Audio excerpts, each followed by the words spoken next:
we all set to go? Great. Well, good afternoon, and can I just say thank you all for being here at College Hill Police Station. As you can see, I'm joined by Police Minister Mark Mitchell and also Minister for Children Karen Chua, and we also have Police Commissioner Andrew Costa and Oranga Tamariki CE Chapi Takane that are here as well. Look, we're here this afternoon because all of us are deeply committed to and have an important role to play in restoring law and order in New Zealand. Our government wants all Kiwis to feel safe in their homes, in their businesses and their communities. And it shouldn't matter where you live or what you do. Nobody should have to fear walking down Queen Street here in Auckland. Nobody should fear going to work worrying whether their store is going to be robbed or ram raided. And no town should ever have to close the local school for a day because a bunch of gang members rolled in and took over the main street. I'm sick of it, Kiwis are sick of it, and it's unacceptable. And that's why our government has ramped up our actions to keep Kiwis safe and to make New Zealand a much tougher place for anyone involved in crime. We know that gangs are amongst the biggest peddlers of crime and misery in New Zealand, and gang membership has increased by 51% in the last 5 years.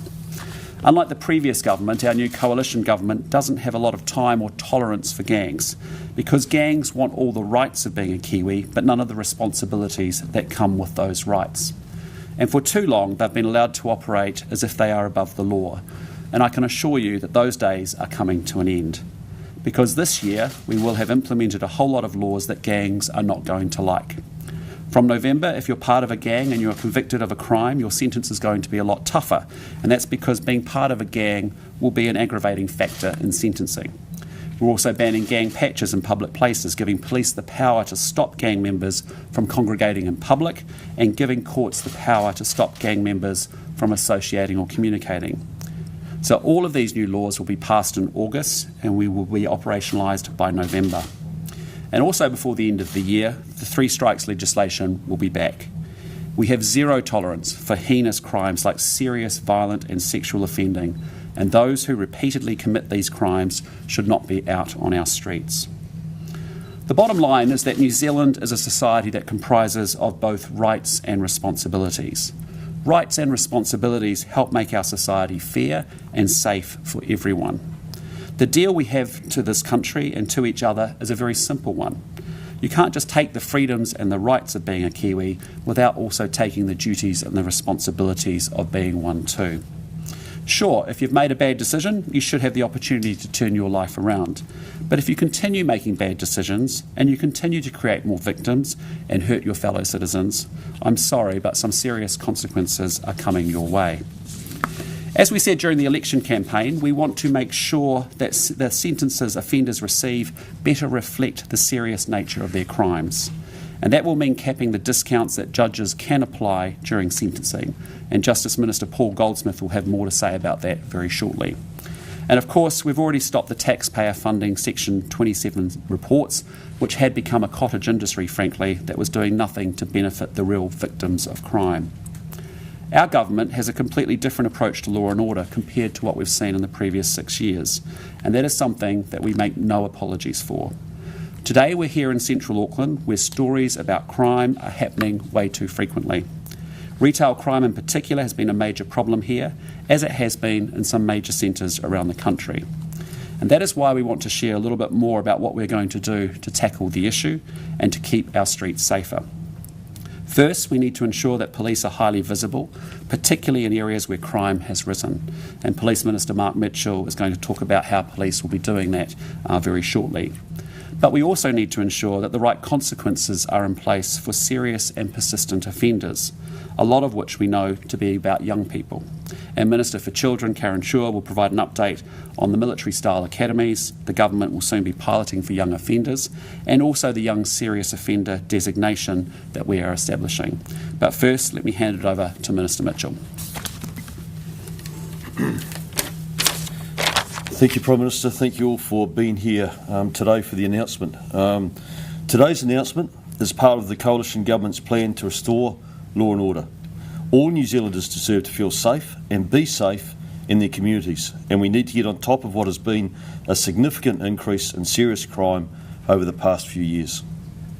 Police do an incredible job, an important job at keeping New Zealanders safe from harm. Our frontline officers work hard, often in difficult and dangerous situations. We cannot ignore the fact that escalating crime in recent years has made their job even more challenging. That's why we're backing our police with more tools and powers to make our streets safe and hold offenders to account.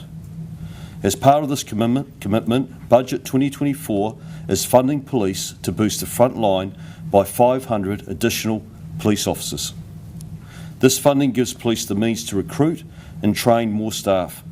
And today I want to map out how that extra resource is going to benefit police to reduce crime in places like Auckland City. Police are establishing community beat teams in major centres around New Zealand. Their job is to be highly visible in our communities, to deter crime and antisocial behaviour where it is happening and happening too frequently. 63 officers will be deployed in Auckland, 17 in Wellington, 10 in Christchurch, with additional support coming for towns and regional centres over time. We know that communities want to see police out and about more often, and I fully support this deployment decision as community beat teams are rolled out over the next 2 years. I also want to provide an update on some more immediate action.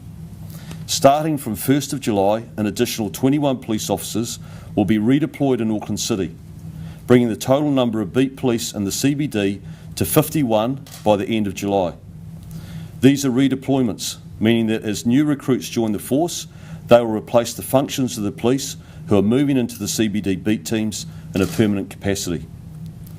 I'd like to thank Police and Commissioner Andrew Costa, who is here today, for their highly responsive work to what has become a big challenge in this area in particular. I know there will be a number of business owners and people that work in the city who will be grateful for it. And with that, I'd like to hand over to my colleague, Minister Karen Shaw. Thank you. So, as people are aware, one of the Coalition Government's key priorities is to restore law and order and to address serious youth offending. We've had a target to reduce the total number of children and young people involved in serious and persistent offending by 15%. What we've done in the past has not been enough to stop a small group of young people who continue to offend seriously and persistently. They commit a significant proportion of the total offences by young people, and we need to make it easier for the police and the courts to deal with these young people. At the same time, we also cannot just give up on them. That's why my agency, Oranga Tamariki, has taken the lead to develop a new sentencing category called the Youth Serious Offender, which will give the police and the courts more option for dealing with these young, serious, repeat offenders. Legislation to create this category will be passed before the end of the year, and this is going to make a huge difference to the way we work with young, serious, repeat youth offenders. One of the key aspects of this new category will be the ability to sentence young, serious offenders to a military-style academy program, which will be designed to work with 14 to 17-year-olds to get them out of the lives they are living and set them on a better path. We are announcing today we have been able to design a pilot program for the new military-style academies that will start at the end of July with 10 participants who are already within the youth justice system. Oranga Tamariki has worked closely with the Ministry of Justice, New Zealand Police and New Zealand Defence Force and other key agencies in designing this pilot. Oranga Tamariki is also working with mana whenua who can contribute to the pilot and future programs. This will be an important aspect of the program's success. We need to make these changes to address the underlying factors that contribute to serious offending behaviour in young people. We need to prevent them from becoming persistent adult offenders, and we need to reduce the number of victims of serious crimes. Well, thank you, Ministers. As you can see, this is a government that takes law and order incredibly seriously, and I hope that is what New Zealanders take away from this afternoon, a sense of how serious this government is about restoring law and order so that all Kiwis can feel safer. For us, it's about upholding the principle of both rights and responsibilities. And as I said, we're taking a different approach compared to the last 6 years. Our absolute priority is on the victims rather than the offenders. More police out on the beat, more powers to go after gangs, and tougher consequences for those who commit crime. And with that, we're very happy to take your questions. You guys campaigned on the YSO, the youth serious offender bracket, being 10 to 17. Why has that changed? Well, we've actually kicked this off as 14 to 17. We're doing further work around 10 to 13 at the moment. Was there like a policy, like did you guys get advice on raising that lower limit? We really want to be able to do some proper thinking and get some proper advice around 10 to 13. We really have prioritised 14 to 17 here. So Minister, do you want to say anything more about that? Obviously. We currently deal with the different ages differently. So currently, you must be 14 to appear before the youth court, and before 14, it's dealt with through the family courts. So we need to make sure that we get that right. So we are working on that with future legislation, looking at how we can actually make sure that there are consequences for those young people, but it's done in the correct way. So there's no like specific reason why you guys campaigned on it and then changed? Or was the national campaign? We will still be dealing with that, and that's a future piece of work that we'll be speaking to later, but this is around the 14 to 19-year-olds. On the military-style boot camps, why are you pushing ahead with this despite experts saying that it's not going to work? Look, we've taken advice from overseas and from programs that have run here, and there are learnings to take from that. What they have shown is that while the young people are within the program, they have improved behaviour-wise, learning to regulate their emotions and how they react to things. What we haven't done well is actually support them back in the community when they finish the programs. That's why with the pilot program, it'll be a 12-month program, 3-month in residence, and the rest transitioning back into the community with all the supports that they need to be able to transition safely and transition well. The YSO declaration and the boot camps, these are punitive measures. What preventative measures are you taking? So look, while you say the YSO, you speak to the YSO like that, we know that there's a group of young offenders that are committing some pretty serious crimes and creating victims in our communities. We want to reduce the level of harm in our communities, and we want to reduce the level of offending. I mean, it's important that we address this issue as well as address it from the other end also. Right now, we have rampant crime out of control, and New Zealanders want us to deal with that. So that's what this policy is about. We have other work going on in the background dealing with that space to make sure that they don't become YSOs in the future. Can you elaborate on what that work looks like? So currently there's a program that we refer to as a fast track program that has been given funding to continue. It's also been given funding to extend to older children because it has shown that around 70% of kids are not being re-referred back once they've gone through this fast track program. So there's lots of areas that we're working on, but currently the YSO and the military academies, let's just get this straight. This is to deal with serious, persistent, repeat offenders because we cannot have them out in the communities causing more victims and causing harm. And sorry, the only thing, can I just ask to that one? I mean, the other thing I'd say on the military academies is that, you know, we have learnt really deeply, and we've said right from the beginning, even during the election campaign, we want a combination of obviously defence and some of the things that we've seen working in, say, the LSV program, but we want to make sure community organisations are embedded and part of the development from day one. And so, yes, there is a 3-month, residential program and component to it, but there is a 9-month actually settling people back into the community. We saw some good examples where we saw young people actually turned around through the residential component and then just thrown back into the same situation in neighbourhoods and environments that they were in. And we are really serious in the spirit of our social investment approach to make sure that we actually have, if they need issues around, addictions or, access to rehabilitation services, we can get that in from day one while we've got these young people in these facilities. So I just want to be really clear because, I've talked about this in some ways. I know it's very easy for people just to write it off as you said, punitive boot camps. That's not the case. This is about making powerful, targeted interventions in the lives of young people who are persistent offenders, and we want to make sure that actually we're giving them the best shot that they have to turn their lives around. And we think this pilot, with the 10 young people that we have involved with it, will actually learn a lot so that as we then scale it up and operationalise it subsequently, we'll actually see what's working and what we need to improve on again. But I just want to underscore we've got a combination of police and defence and an expert panel group that's been advising us to make sure that that we get that community linkage right, and that those young people are getting access to the services they need. But most importantly, we have to turn their lives around, because we know what that pathway looks like for them, and it ain't a good pathway. Well, we've seen that youth crime is on the rise. Sorry? We've seen that youth crime is on the rise. Would you guys say you have the stats? Is it the worst it's ever been in New Zealand? Well, I don't. All I can say to you is that New Zealanders are feeling it, and they don't feel safe in their homes. And I just encourage you, go visit, as Mark and Karen and I have for many over the last 2 years. Go visit the businesses that are being ram raided. Those families have done everything to start those businesses. Many of you have actually accompanied me on some of those visits. It's not fair and it's not right that they are victims of that crime and feel incredibly anxious and fearful going to work each and every day. So we know what has been over the last 6 years, what has happened is not working. So let's start there, and let's face up to that reality. But let's try some things. Let's have a different approach. Let's do something different to try and get a different set of outcomes. And that's what we're trying to do with the YSO designation, as well as obviously the military academies, as well as also the extra 500 frontline police officers, the focus on a hot spot like Auckland Central, where we can actually deploy more beat police as well. So, the reality is we have the counterfactual. What we've been doing has not been working.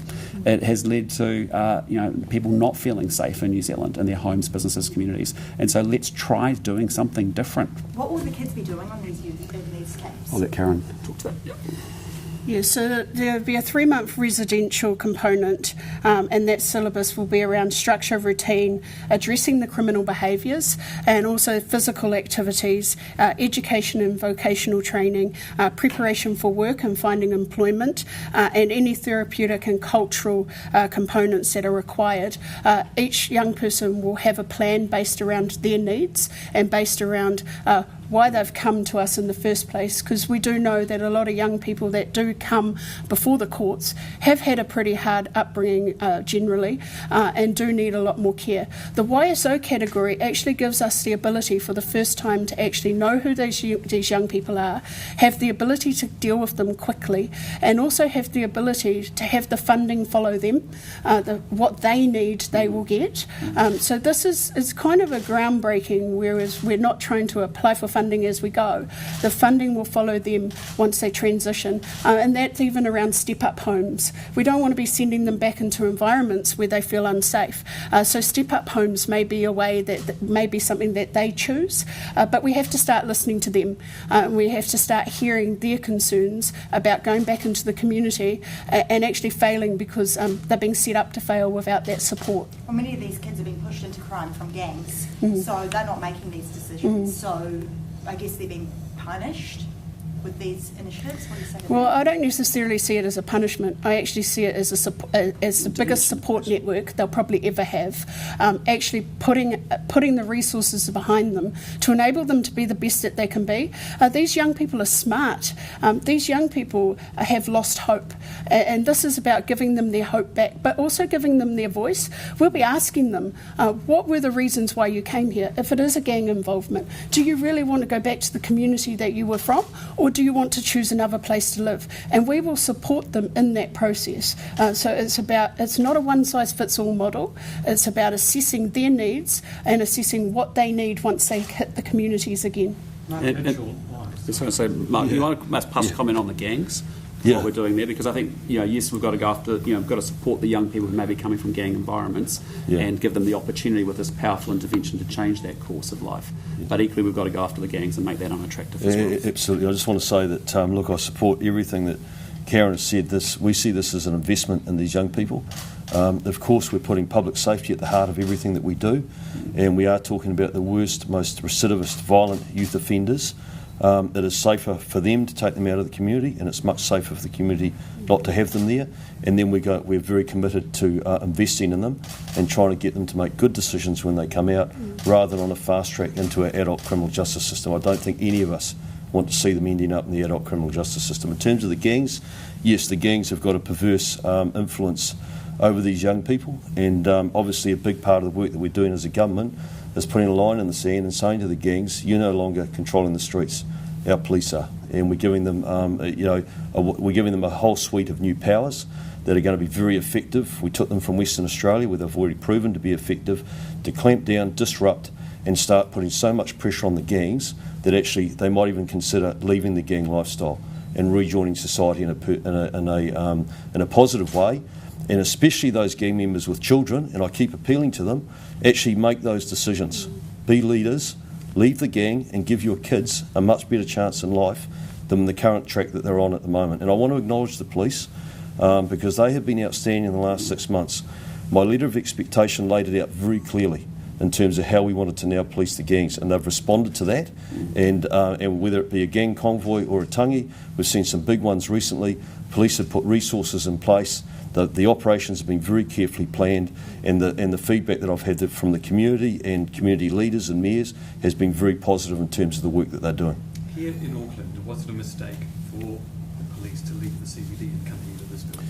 Well, the police still have a presence in the CBD. Well, it's not working. You're putting police back in there. Well, so we're increasing their presence in the CBD, and I think that we've all heard very clearly from the community, whether it be the residents living in the CBD, whether it be people that have got shops and businesses in the CBD, whether it's people that want to come and visit the CBD for a meal or do some shopping, or whether it be visitors that are visiting our country for the first time, and the first place they touch is our Auckland city and CBD. We want to be proud of that again, and that's why we're working across all of the stakeholders. The police have actually already increased their presence on the streets in the CBD. We're starting to see some good early signs in terms of starting to reduce some of the crime in the CBD, but we know we've got a lot more work to do, and that's why we have a joined up approach, and we're working with everyone that has a stake in making sure that our CBD is one of the safest and one that we all be proud of, and we're making some very positive steps in the right direction. And part of the announcement today is around that, is increasing that visible presence of our police on the streets.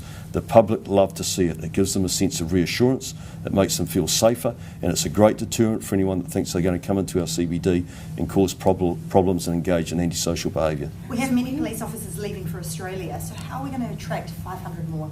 Well, so the police have already got a plan. I've got full confidence in that plan. Yes, there will be police that go to Australia, but the majority will stay.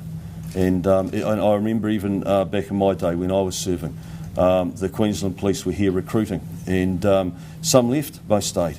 So what we have to do is continue to clearly demonstrate to our frontline police that we're backing them, that we're going to give them the tools that they need, and support them to get out there and do the job that they inherently want to do. In my experience, police officers join the police because they want to protect and serve their communities. They want their communities to have a sense that they're controlling the streets and not the gangs. What capacity will the military academies have eventually when they're up and running? Like, are we talking hundreds, thousands? Well, I'll pass back to Karen, but obviously we're launching our pilot, and I think this is going to be very successful. I'm excited about it, and obviously we want to grow some capacity, but I'll pass to Karen on that. Yeah, so Oranga Tamariki has been working with police and defence. Defence has had a very strong lead in designing the program, the military style component of the program. We'll also have staff on the ground within the current youth justice facility where the pilot will be running alongside Oranga Tamariki staff. What the future looks like for the program that we will have once the YSOs come in, we'll take learnings from this pilot program, and we'll also be building a framework for the long-standing program. And are there any concerns, I mean, especially if you're bringing in youth serious offenders and training them in like a military style academy? Like giving people training skills and like military style stuff when they're already serious? Well, no. I mean, no, it's about discipline. It's about physical activity. It's about being part of a team as well. Not like shooting guns. No, nothing like that at all. There's no tactics or anything like that. It's, No, and this is more about physical activity, discipline. We all know that team building, being part of a group and working together to focus on an end goal, and showing them that they're actually capable of doing that as well. It's about building up their self-esteem and showing them things that they may never have even thought they were possible, that they could achieve that, and supporting them on that journey along the way. How much is the academy going to cost? So the pilot program, we have a budget of $5.1 million for the pilot program. Part of that is capital, around $1 million capital, and the rest is part of building up that program to start off with, staffing that program, training, and then as we move forward, the budget will obviously change once we know exactly what that looks like. Prime Minister, is it okay to deviate slightly from once we discuss? Yeah, is there any more questions on the law and order announcement? Yes, Yeah, I'll come to you. On the fleet teams, when are they going to be actually in full force in Auckland streets? Yeah, so some of them will be in full force by the end of July, and the rest of them will be graduated as the recruitment, as the new 500 police come on. But if you want to talk to Commissioner, do you want to come forward and sort of talk to the detail on that? The teams will commence from 1 July, beginning to roll out. We will start that by bringing staff from across Auckland, and those staff will ensure that we have the 21 additional in place from the end of July. It will take a while for the Police College to backfill those positions, but fundamentally there will be a big uplift in presence by the end of July. And what about other centres, since you talked about possibly expanding those, when would that be? Wellington and Christchurch will come over the next 12 months as the Police College produces our additional staff. And what's the measure of success for that? Like, when will you know that this has actually done something good enough to maybe put it into other cities or other towns? We know that visibility of police has a really positive impact for feelings of safety for the public, and we also know that in particular hotspots it can have a dampening effect on crime. So we'll be monitoring the impact of that, but if police are more visible on the streets and people are feeling safer as a consequence, that's the result we're after. Do you feel as though targeting these big cities is going to push crime out into smaller centres? If people are feeling as if, oh, well, I'm not going to go there if police are there, I may just go to smaller places, and then that's smaller businesses and local communities affected. What do you think of that? Displacement is always something to think about, but in reality CBDs attract their own unique problems, and this is about responding to those problems. On the gangs, in reality, do you think they're fearful of these initiatives? Have you had any intel that perhaps what's going to be coming into play at the end of this year is going to work, the patches and the harsher sentences? We've had all sorts of murmurings from gangs. We don't spend a lot of time talking to them, but I'm confident that they are worried about the patch ban and the effect it will have. You think the gangs are worried? Yes, I do. Prime Minister, King Charles is coming down under, but has chosen to snub New Zealand. What do you make of that? Look, I mean, decisions around the King's schedule is for the Palace, and the Palace makes those decisions. Of course, we have an open invitation to King Charles to come to New Zealand at any point in time, but ultimately our decisions around his travel schedule and also his treatment is for the Palace. His loss? Sorry? His loss for not coming here? Well, again, I fully appreciate that those are decisions for the Palace to determine what's happening with the King's schedule and also his treatment plan. And all I can say to you is that he is welcome here at any point in time. We'd gratefully receive him. And most importantly, we wish him well with his recovery. And it's been very good to see actually in recent months that he's back into which looks like a pretty intensive round of public schedules, even despite the treatment that he's still going through. We've had a few breakdowns in New Zealand in the last week or so. Just put it lightly, what do you make of the transport situation across New Zealand? Is the government going to be doing anything to fix our perhaps ageing transport vessels? Yeah, well, look, I mean, obviously the events of Friday night were incredibly, concerning with respect to ferry Aratiri, and there's obviously investigations going on. It's good that it was refloated last night. It's now anchored in Picton Harbour. There'll be investigations happening there with the regulator, TAKE, in particular, that looks at any transportation accidents that happen across a number of modes. And as you well know, this government is absolutely committed to ensuring that we can get, great new ships on the Cook Strait. It's a critical piece of infrastructure, and it's important that happens. We are determined to make sure that it's right size, that it's the right ferries for the right sort of challenge that it's got, and the model that was before really didn't work. I mean, you go from $750 million to $3.2 billion under the IREX project, and so we've now, as of at the end of last week, the Ministerial Advisory Group has put forward a submission about the ferries and procurement of new ferries. That is sitting with shareholding ministers. They'll digest that. We'll have a further conversation with Cabinet and announce that in due course. And your plane? Well, as I said, at the time, I mean, most Kiwis understand what's happened here is that there has been what's called deferred maintenance and expenditure because no government of any colour wants to be seen spending money on itself. And whether it's been Premier House, whether it's been the 757s, a number of other things, that's just deferred expenditure. But I think New Zealanders understand that, and as a small trading nation, we need to be able to have an aircraft and an asset that can actually enable us to do business in the world. When one in four of our businesses are tied to trade and our jobs are tied to trade, that's important. But also remembering that this aircraft has dual use, so it's 80% of the time used as a troop transporter and 20% of the time used for VIP travel with respect to trade missions throughout the world. So we are working hard on that. We have new military leadership across all of our forces. We have a new strategy being developed called the Defence Capability Review, and as part of that, this aircraft will be considered in that context. Last couple, guys. Sorry. Will you commit to new ferries by the end of 2026 when we were supposed to get the ones that you cancelled? We'll certainly have a lot more to say about it very shortly, but what was utterly unacceptable was to see a project blow out from 750 million to 3.2 billion with no end in sight. And so, as you know, we've appointed a 3-person ministerial advisory group.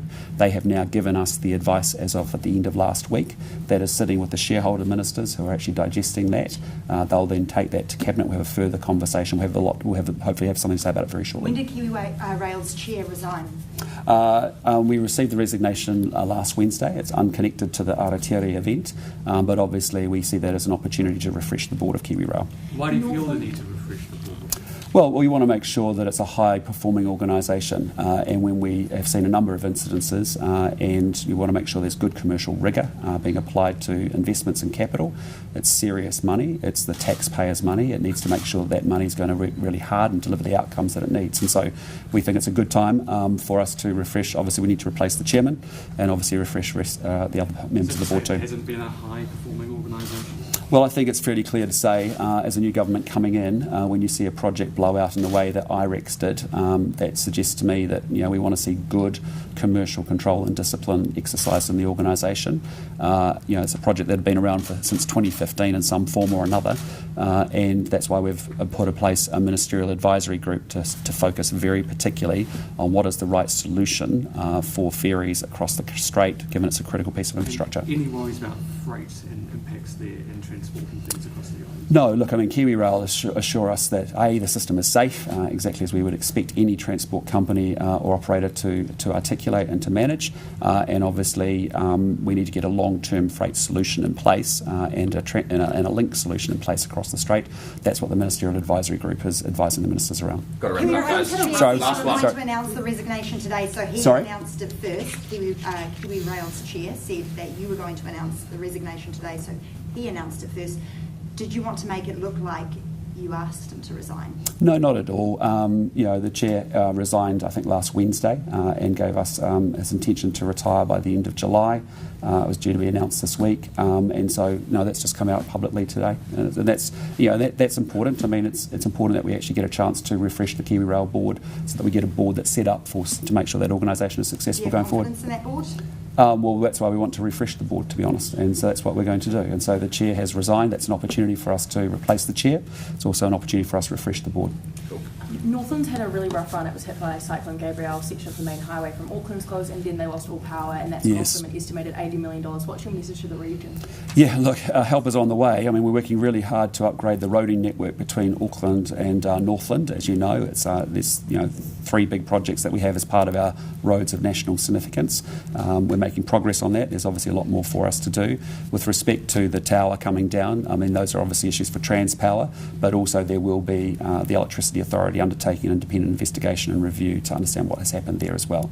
That's a good sign that our system is working. When we have TAKE looking at the ferry incident as a regulator, when we have Electricity Authority looking at an issue like this as the regulator, that's exactly what they should be doing as government. Would you put your family on the Inter-Islander? Yes, I would, absolutely. Great. Thank you, team. Have a good day. Thank you.